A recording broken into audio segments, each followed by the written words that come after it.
चला तर मंडळी, आज आपण आहे ना झटपट गव्हाचे आणि ज्वारीच्या पिठाचे शेंगुळे बनवूया। इथं मी मिक्सरचं भांडं घेतलंय, त्याच्यात सकाळी चटणी वाटलेली होती, आता त्यातच लसूण आणि ते टाकू। लसूण, जिरी आणि ओवा त्याच्यात टाकू। आता ह्याच्यात 2 चमचे लाल तिखट टाकू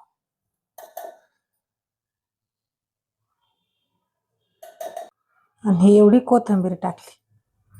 चवीनुसार मीठ टाकू।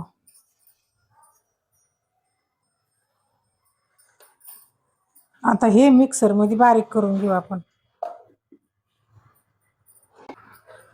आता वाटण बारीक करून घेतलंय, आता हे आपण काढून घेऊ।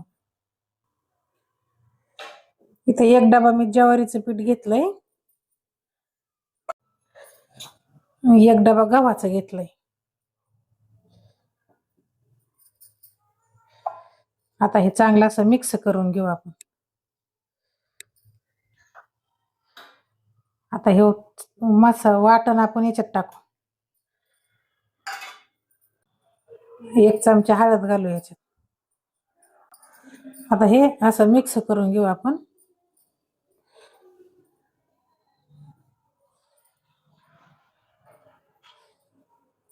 आता याच्यात पाणी होतो।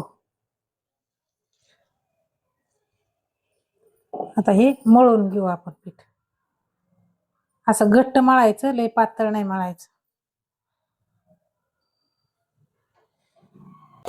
अशा पद्धतीने हे शेंगुळ्याचं पीठ मळून घ्यायचं।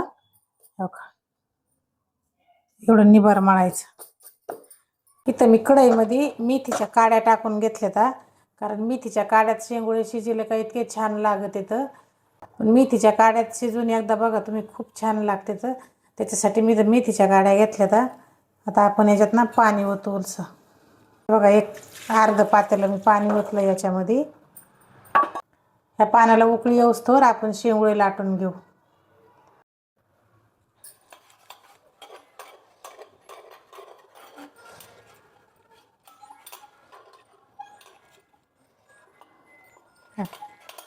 अशी लाटून घ्यायची।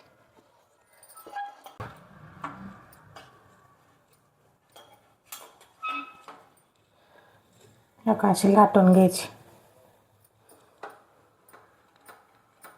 आता त्या पाण्याला उकळी फुटली, आता आपण याच्यात शेंगुळे टाकून घेऊ। आता अशी टाकायची।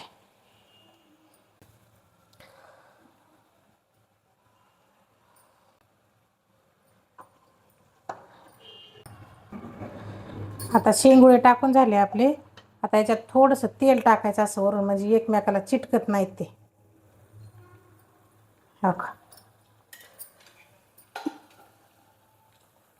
आता हे वरून याला झाकण ठेवू आपण।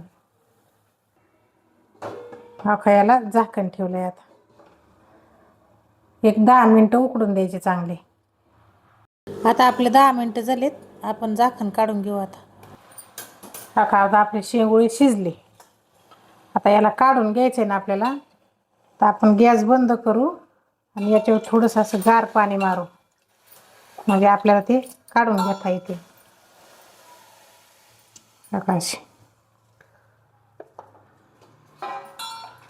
गार पाण्यात हात बुडायचा आणि असे काढून घ्यायचे।